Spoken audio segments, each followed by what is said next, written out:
अस्सलाम वालेकुम। मेरा नाम है रबिया इकबाल और आप देख रहे हैं मेरा चैनल बायोरैप। आज के इस लेक्चर में हम बायोइन्फॉर्मेटिक्स से रिलेटेड इम्पॉर्टेंट लॉन्ग क्वेश्चन को डिस्कस करेंगे। कोर्स कोड है 405A, ज़ूलॉजी 405A, ठीक है। तो सबसे पहला क्वेश्चन है, what is bioinformatic, describe aims of bioinformatic, major task involve in bioinformatic analysis, give an example of bioinformatic tools. So इस क्वेश्चन से रिलेटेड मैंने डिटेल्ड वीडियो लेक्चर रिकॉर्ड की हुई है, आप वहाँ से जाके देख सकते हैं। आई एम डैम श्योर कि अगर आप वो लेक्चर देख लें तो आपको फिर कहीं से भी उस लेक्चर को तैयार करने की किसी नोट से, कहीं बुक से, कहीं से भी ज़रूरत नहीं पड़ेगी अगर आप वो एक दफ़ा लेक्चर देख लेंगे। इतना क्लियर मैंने उसमें हर चीज़ को इलेबोरेट किया हुआ है और इजी वे में समझाया हुआ। इसमें हम बायोइन्फॉर्मेटिक की डेफिनेशन करेंगे कि कैसे हम कंप्यूटर, मैथमेटिक्स, स्टैटिस्टिक्स से हेल्प लेते हैं और कैसे बायोलॉजिकल डाटा को स्टोर करते हैं, उसको एनालाइज करते हैं। तो ये सारा हम इसमें करेंगे, ठीक। देन एम्स में आ जाता है कि ऑर्गेनाइज बायोलॉजिकल डाटा, ठीक है, sequence analysis, predict structure and function of a protein. Then हम करेंगे major task like sequence alignment हो गया, डेटाबेस हो गया, और फिर हमारे पास आ जाता है ड्रग्स की डिस्कवरी, उनके प्रोटीन के स्ट्रक्चर और सीक्वेंसेस वगैरह, ठीक है। टूल्स में ब्लास्ट आ जाता है, कस्टल डब्ल्यू आ जाता है। देन हमारे पास जो नेक्स्ट क्वेश्चन है वो है human genome project. Human genome project ये एक इंटरनेशनल प्रोजेक्ट था जो 1990 से 2003 को तक जो है वो बना था, ठीक है। और almost 3 billion base pair of human data को सीक्वेंस किया था, ठीक है। गोल्स क्या थे इसके कि जितने भी ह्यूमन के जीन हैं उसका मैप बनाया जाए, ठीक है। डाटाबेस में डाटा को स्टोर किया जाए ताकि कोई भी जेनेटिक डिजीज़ है उसको अंडरस्टैंड करने में हमें बहुत हेल्प मिल सके, ठीक। जितना भी डाटा है उसको स्टोर करना था, बेसिकली इसका मेन गोल जो था ह्यूमन जीनोम प्रोजेक्ट का, ठीक है। इसमें जापान, अमेरिका और भी बहुत सारी कंट्रीज़ थी, राउंड अबाउट 11 कंट्रीज़ थी जिन्होंने इसमें मेन कंट्रीब्यूशन की, ठीक है, जिनके साइंटिस्ट ने यहाँ पे मिल के सारा काम वगैरह किया। इसकी इम्पोर्टेंस क्या है? इम्पोर्टेंस में जीन थेरेपी आ जाती है, personalise medicine, finding disease gene, ठीक है। लाइक हमारी जेनेटिक्स प्रॉब्लम, कोई जीन में डिजीज़ आ गई है तो उसको भी इजीली फाइंड आउट कर सकते हैं, ये इम्पोर्टेंस है इसकी।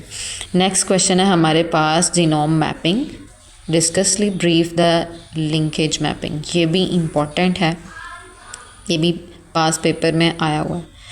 अब हम जीनोम मैपिंग में किसी भी ये हमारे पास क्रोमोसोम है, क्रोमोसोम के ऊपर एक जीन जो है उसकी लोकेशन को फाइंड आउट करना, ठीक है, उसकी लोकेशन को फाइंड आउट करना। इससे क्या होगा कि अगर वो जीन जो है उसे डिजीज़्ड है तो हम उसको ट्रीटमेंट कर सकेंगे, ठीक है।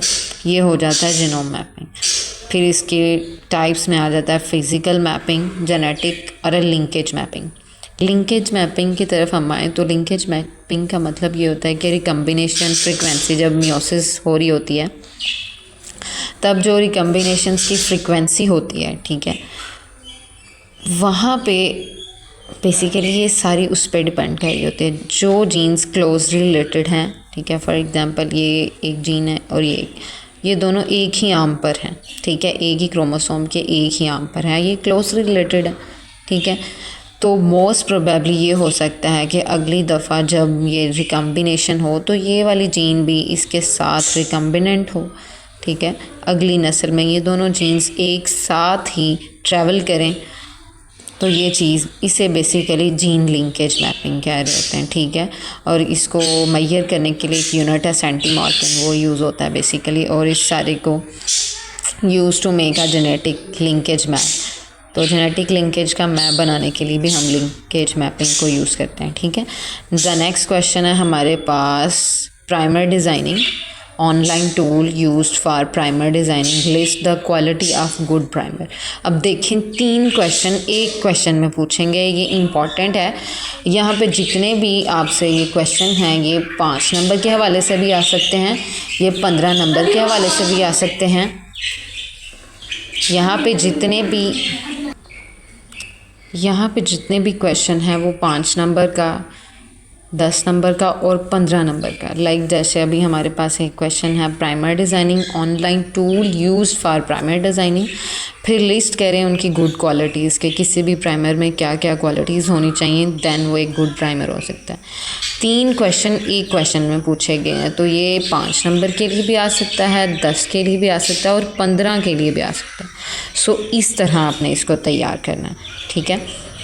तो गुड प्राइमर आप कह लें कि एक प्राइमर बेसिकली एक शॉर्ट सीक्वेंस होता है डीएनए का, ठीक है, शॉर्ट सा सीक्वेंस है डीएनए का। इसे पीसीआर में एम्पलीफाई किया जाता है, ठीक है, और ये यूज़ हो रहा होता है हमारे पास डिफरेंट, जो भी हमने पीसीआर में किसी चीज़ को किसी डीएनए की कॉपियाँ तैयार करवानी है तब ये बेसिकली यूज़ हो रहा होता है प्राइमर, ठीक है। Tools primer 3, NCBI, primer blast, ये 3-4 टूल्स हैं। फिर क्वालिटीज़, एक तो इसकी लेंथ जो है वो 20 से 25 तक होनी चाहिए, सम में है कि 18 से 24 तक होनी चाहिए, इतनी इसकी लेंथ होनी चाहिए। फिर इसमें जो GC कंटेंट है वो 40 से 60% होना चाहिए बेस पेयर का, और टेम्परेचर इसका होना चाहिए, गुड क्वालिटी इसकी बात करें ना, ठीक है, 50 से 60 डिग्री सेल्सियस इसका टेम्परेचर होना चाहिए। इसमें कोई भी प्राइमर डाइमर का मतलब ये होता है कि ये हमारे पास क्रोमोसोम है, लाइक एक सीक्वेंस है जीन्स का, और ये खुद ब खुद आपस में ही इंटरमिंगल हो जाते हैं, यानी सेल्फ जो है वो रेप्लिकेशन लाइक एक दूसरे के ऊपर, लाइक ये था, ये अच्छा भला जुड़ के आपस में, देन में यहाँ पे एक लूप बना देना हेयर पिन, ठीक है, आपस में ही इनमें बॉन्डिंग हो जाना, तो इसे बेसिकली कह रहे होते हैं प्राइमर डाइमर, ठीक है। अगर तो ये हेयर पिन बन रही है प्राइमर में तो प्राइमर डाइमर हो जाएगा। अगर वैसे डीएनए में जब हम कर रहे होते हैं रेप्लिकेशन तब बन रही है तो वो डाइमर कहलाएगा, ठीक है। तो ये सारी चीज़ें, इसमें ना प्राइमर डाइमर हो ना हेयर पिन लूप बने, तब ये एक अच्छा प्राइमर हो सकता है, ठीक है। अब हमारे पास जो नेक्स्ट क्वेश्चन है वो है sequence alignment, local and global alignment की तरीके, ठीक है। सबसे पहले सीक्वेंस अलाइनमेंट क्या होता है, यूँ कह लें कि 2 हमारे पास सीक्वेंस है 2, ठीक है, एक ये सीक्वेंस है एक ये सीक्वेंस, इनके दरमियान जो सिमिलैरिटी है बेस पेयर की, फॉर एग्जांपल ए है CGT, नीचे वाला सीक्वेंस है AG और ये आ जाएगा T, ये भी मैच है, ये भी मैच है, ये भी मैच है, ये गैप।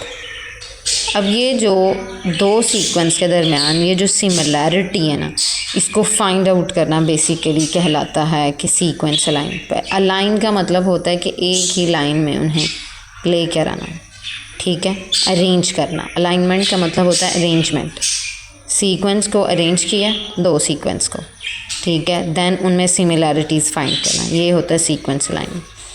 अब आ जाते हैं ग्लोबल अलाइनमेंट और लोकल अलाइनमेंट। अब ग्लोबल अलाइनमेंट में हम कौन कौन से मेथड यूज़ करेंगे और लोकल में ये देखते हैं। Alignment entire length of sequence को इसमें देखा जाता है ग्लोबल में, ठीक है। इसमें हम नीडलमैन वुंश वो वाला मेथड यूज़ करते हैं, ये मोस्टली ना क्लोज रिलेटेड जो सीक्वेंस होता है ना उनके लिए यूज़ होता है। देन आ जाता है हमारे पास लोकल अलाइनमेंट। तो लोकल अलाइनमेंट में हम क्या चीज़ कह रहे होते हैं कि इसमें ना सबसे पहले जो बेस्ट रीजन होता है ना, जहाँ पे सबसे ज़्यादा, फॉर एग्जांपल ये हमारे पास एक सीक्वेंस है, ये यहाँ पे ना, यहाँ पे सबसे ज़्यादा सिमिलैरिटी पाई जा रही है, ठीक है। तो ये बेसिकली सारा इसमें इसी एरिए पे फोकस किया जाएगा, इंटायर लेंथ को छोड़ दिया जाएगा। लेकिन ग्लोबल में क्या होता है कि पूरी जो लेंथ होती है ना A to Z सारी लेंथ को देखा जाता है। इसमें देखा जाता है जहाँ पे हाई सिमिलैरिटी है सिर्फ उसी पे वर्क करना है, लोकल का ये काम होता है, ठीक है। ये होता है काम लोकल अलाइनमेंट को। इसको हम स्मिथ वाटरमैन वाला जो मेथड है वो यूज़ कर रहे होते हैं। यूँ कह लें कि ये मोस्टली डिस्टेंटली रिलेटेड सीक्वेंस होते हैं ना, उनके लिए ये यूज़ किया जाता है। नेक्स्ट क्वेश्चन है हमारे पास, what is phylogenetic tree and its terminology. Phylogenetic tree का मतलब है कि एक इंसेस्टर है, ठीक है, पेरेंट है, उससे आगे जो है वो बच्चे बन रहे हैं, एक डाइवर्सिटी फैल रही है, एक बहुत बड़ी डाइवर्सिटी अराइज हो रही है। फाइलोजेनेटिक रिलेशन या यूँ कह लें कि फाइलोजेनेटिक ट्री का मतलब है कि एक ऐसी डायग्राम बनाना जो एवोल्यूशनरी रिलेशनशिप, दो स्पीशी हैं हमारे पास, एक स्पीशी ये है, इनके दरमियान जो जीन्स की सिमिलैरिटी है, ठीक है, जीन्स के स्ट्रक्चर में, उसके फंक्शन में, ठीक है, वो कैसी है, क्या वो सिमिलर फंक्शन परफॉर्म कर रही है या नहीं।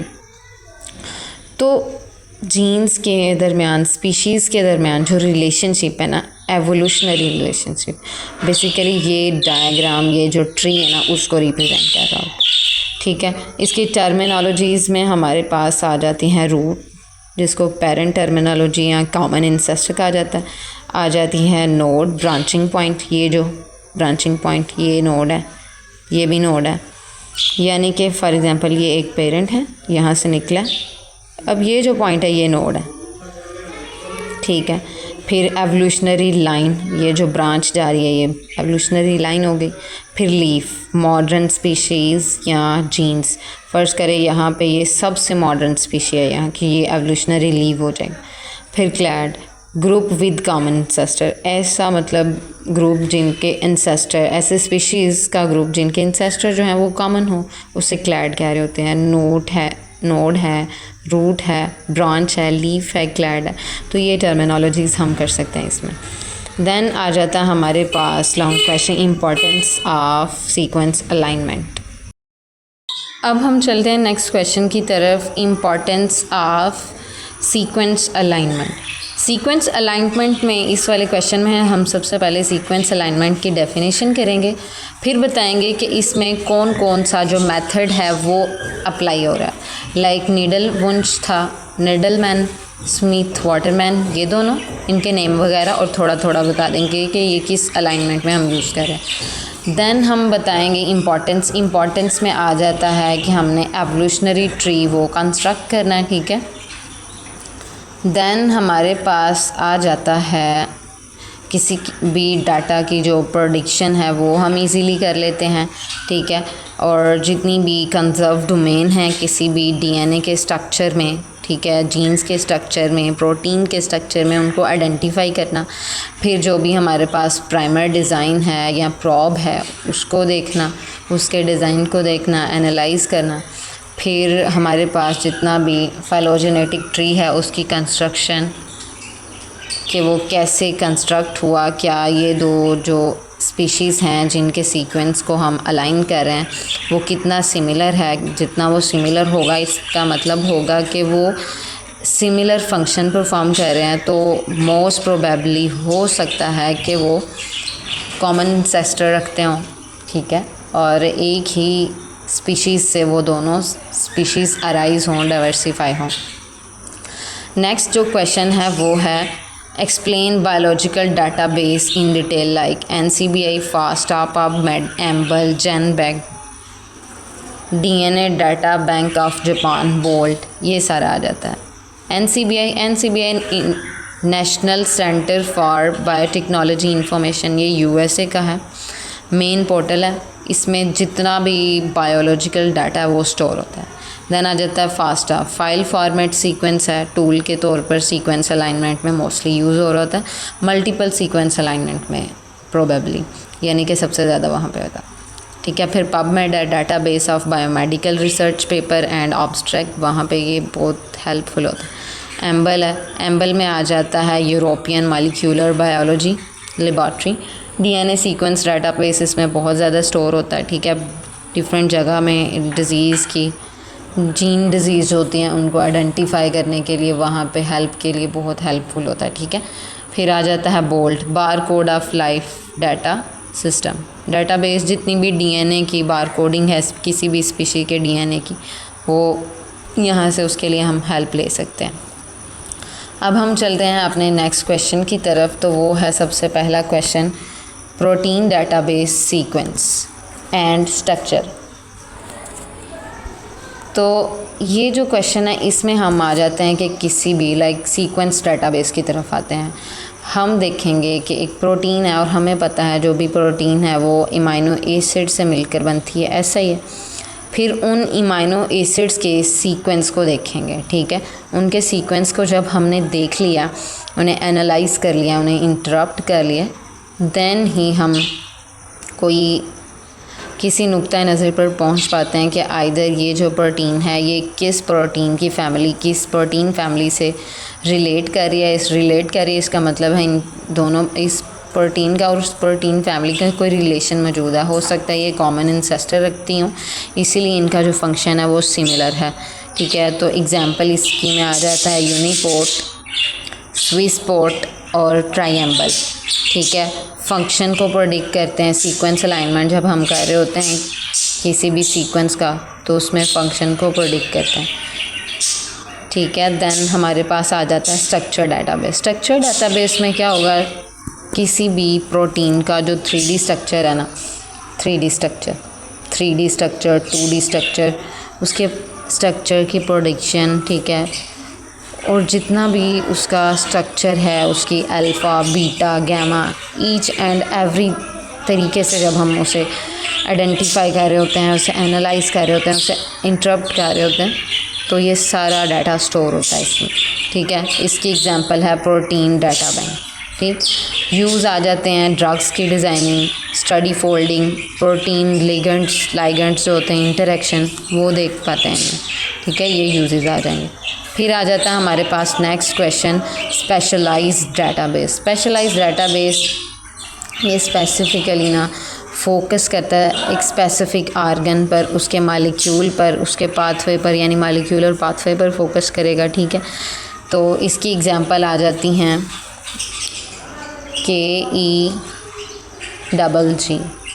ठीक है, ये मेटाबॉलिक पाथवे वाला। फिर फ्लाईबेस आ जाता है, ड्रोसोफिला की जो जीन्स थी उन पे जो स्टडी थी फ्लाईबेस, ठीक है, एग्जांपल बता रही हूँ मैं ये। फिर आ जाता है ओमियम, यानी ह्यूमन जेनेटिक डिजीज़, ये वाला, ठीक है। और देन बोल्ड आ जाता है DNA बारकोडिंग, तो ये स्पेशलाइज्ड डाटाबेस की एग्जांपल आ जाता है। फिर आ जाता है general rule for primer design. सबसे पहला रूल ये है कि उसकी लेंथ जो होती है वो 18 से 24 न्यूक्लियोटाइड के बीच होनी चाहिए। उसका जो GC कंटेंट है वो 18 से 24 लेंथ होनी चाहिए इसकी। GC कंटेंट जो है ये 40 से एटलीस्ट होना चाहिए 60, ठीक है। और फिर टेम्परेचर जो होता है 50 से 60 होना चाहिए, ठीक है। फिर इनमें डाइमर ना बन रहा हो, ठीक है, सेल्फ कम्प्लीमेंट्री अवॉइड की जाए, यानी डाइमर नहीं बन रहा, हेयर पिन लूप्स नहीं बन रहे। और इसका जो 3 एंड्स है, 5 एंड 3 एंड होते हैं ना, तो जो 3 एंड है उसमें सबसे ज़्यादा जो है GC कंटेंट हो ताकि बेटर बाइंडिंग हो, बाइंडिंग अच्छी हो, ठीक है। फिर स्पेसिफाइड हो, you should be bind only to target sequence, like हमारे पास ये सीक्वेंस था, इसने इसी के साथ ही जाकर बाइंड करना है, कहीं और नहीं करेगा, ठीक है। तो ये जनरल रूल हैं और क्वालिटीज़ में भी यही आ रहे होते हैं, ठीक है। देन आ जाता है हमारे पास next question, phylogenetic methods. Phylogenetic method में हम बेसिकली मेथड यूज़ कर रहे होते हैं 2। एक होता है हमारे पास डिस्टेंस मेथड और एक होता है करैक्टर मेथड और एक होता है बायसियन मेथड। डिस्टेंस बेस मेथड में क्या करते हैं कि जो नेबरिंग या जॉइनिंग डिस्टेंस मैट्रिक्स होता है उसको डिस्कस किया जाता है। करैक्टर में मैक्सिमम प्रॉक्सिमोनी देखी जाती है, मैक्सिमम लाइक्लीहुड देखा जाता है, यानी कि एक्चुअल ये जो सीक्वेंस डाटाबेस है ये कितना सिमिलर है करैक्टर की बेस में, यानी कि फॉर एग्जांपल इसका फंक्शन जो है वो कितना सिमिलर है, इसका जो स्ट्रक्चर है वो कितना सिमिलर है, ये मॉर्फोलॉजिकली कितनी सिमिलर है, ये सारे करैक्टर बेस में हम देखते हैं, ठीक है। फिर आ जाता है बायसियन मेथड में हम देखते हैं कि हम प्रोबेबिलिटी को देख रहे होते हैं, ठीक है। हम प्रोबेबिलिटी के ज़रिए फाइंड करते हैं कि क्या ये दोनों स्पीशीज़ को जब हमने इनके सीक्वेंस को अलाइन किया, ये 2 स्पीशीज़ हैं इनके सीक्वेंस को अलाइन किया, इनके सिमिलरिटीज़ को देखा है। इसमें प्रोबेबिलिटी 50% चांसेस हैं ये सिमिलर हो सकते हैं, 50% हैं कि ये नहीं हो सकते, ठीक है। इसी प्रोबेबिलिटी की बुनियाद पर ये बायसन मेथड बना, ठीक है। फिर हम इस प्रोबेबिलिटी को देखते हुए ही एक बेस्ट जो फाइलोजेनेटिक ट्री है उसे कंस्ट्रक्ट कर पाते हैं। जो नेक्स्ट क्वेश्चन है हमारे पास, globin family, evolution of globin protein in human. Globin family, globin group of oxygen binding protein with similar structure. ऐसी प्रोटीन जो ऑक्सीजन को बाइंड कर सकती हैं, उनका ग्रुप बेसिकली ग्लोबिन फैमिली है, ठीक है, जिनका स्ट्रक्चर सेम है। अब हमारे पास इसके जो मेंबर हैं, अल्फ़ा ग्लोबिन है, बीटा ग्लोबिन है। अब हम इसके मेंबर देख लेते हैं ह्यूमंस में, ठीक है। Alpha globin, beta globin, gamma globin और मायोग्लोबिन। फिर आ जाता है लास्ट वन, हीमोग्लोबिन। ये जितनी भी है ना, ये कॉमन इंसेस्ट्रल हैं, यानी इंसेस्टर इनकी ग्लोबिन जीन है, ठीक है। और ये कैसे हुई, जीन की डुप्लीकेशन से। डिफरेंट जितनी भी ग्लोबिन हैं एक्सप्रेस हो रही हैं डिफरेंट स्टेजेस पर। एम्ब्रियो में गामा होती है, एडल्ट हों तो अल्फ़ा और बीटा होती हैं, ठीक है। और ये बेसिकली एवोल्यूशनरी अडॉप्टेशंस उनको शो कर रही होती, ठीक है। नेक्स्ट क्वेश्चन है हमारे पास, blast algorithm, working principle, type and significance. के ब्लास्ट का जो एल्गोरिदम है वो किस एल्गोरिदम पे काम कर रहा होता। ब्लास्ट मतलब basic local alignment search tool. Principle क्या होता है इसका, किस प्रिंसिपल पे ये काम कर रहा है। प्रिंसिपल ये होगा कि फाइंड करना कि दो सीक्वेंस है हमारे पास, एक ये सीक्वेंस है लाइक ACGT, ACGA और T। यहाँ पे ये जो है सिमिलर है, ये सिमिलर है, ये सिमिलर, ये मैच हो रहे हैं, ये आपस में मिसमैच है। इन दो सीक्वेंस के दरमियान जो सिमिलरिटी है उसे फाइंड करना, ये है ब्लास्ट का प्रिंसिपल, ठीक है। Find local region of similarity between sequence quickly. Working क्या होती है, ब्रेक करता है पहले क्यूरीज जितनी भी, फ़र्ज़ करें कि हमने ये सीक्वेंस की क्यूरी जो है ये हमने ब्लास्ट में एंटर की है। ब्लास्ट ना बेसिकली यूँ कह लें कि बायोलॉजिकल डाटा को फाइंड आउट करने के लिए ना एक गूगल के तौर पे ना एक सर्च इंजन के तौर पे काम कर रहा होता है, ठीक है। गूगल के तौर पे काम करता है। मैंने ये बहुत डिटेल में ना अपने लेक्चर इंट्रोडक्शन ऑफ बायोइन्फॉर्मेटिक्स में बताया, वो आप वहाँ पे देखिएगा, इंशाल्लाह आपको बहुत हेल्प मिलेगी वहाँ से, ठीक है। पहले ये क्यूरीज़ को वर्ड्स में ब्रेक करता है, ठीक है। फिर एग्जैक्ट जो मैचेस है ना डाटाबेस में जहाँ जहाँ पे उन्हें देखता है, फिर एक्सटेंड करता है मैचेस को, फिर जो है वो स्कोर देता है, लाइक अगर मैच है तो 2+, अगर मिस मैच है तो -1 और अगर गैप है तो 0, ये वाले स्कोर देता है, ठीक है। फिर वैल्यू भी कहते हैं कि क्या ये कितना वैल्यू है कितना नहीं है, ठीक है। फिर आ जाती हैं इसके टाइप्स देख लें, blast N, blast P, blast X, T blast N, T blast X, इसमें ये वगैरह सब हम देखेंगे, ठीक है। देन आ जाता है ब्लास्ट N, मतलब हमने जो क्यूरी न्यूक्लियोटाइड की दी है तो न्यूक्लियोटाइड से रिलेटेड ही हमें जो है हमारा जवाब मिलेगा। अगर हमने ब्लास्ट P यानी प्रोटीन की क्यूरी दी है तो इसका मतलब है कि प्रोटीन का क्यूरी से रिलेटेड ही जो हमें बायोलॉजिकल डाटा या बायोलॉजिकल इंफॉर्मेशन चाहिए वो सारी क्यूरीज प्रोटीन की क्यूरी से रिलेटेड आएगी, ठीक है। फिर इसके सिग्निफिकेंट को देख लेते हैं। सबसे पहले जीन की आइडेंटिफिकेशन, फाइंड होमोलोगस, एनोटेशन और प्राइमर डिज़ाइन, ये इसके सिग्निफिकेंस में लिख सकते हैं। फिर आ जाता है हमारे पास next question, tools for MSA, multiple sequence alignment के लिए जो हम टूल्स यूज़ कर रहे होते हैं वो कौन से। तो clustal W, clustal omega, clustal omega, T coffee, muscle और मफेट, MAFFT मफेट। और ये यूजेस हैं इनके, phylogeny, find a conserved region, motif finding यानी जो डोमेन है या मोटिव है हमारे सीक्वेंस में उसको फाइंड करना, फाइलोजेनी यानी फाइलोजेनेटिक रिलेशनशिप उन्हें फाइंड करना। तो यहाँ पे ख़त्म होते हैं हमारे जो इम्पॉर्टेंट और इसमें से जितने भी ये जो मैंने लॉन्ग क्वेश्चन बताए हैं, प्रोटीन फैमिली है, ग्लोबिन फैमिली है, ब्लास्ट है, टूल्स फॉर एमएस है, फिर एम्स ऑफ बायो इन्फॉर्मेटिक, इसके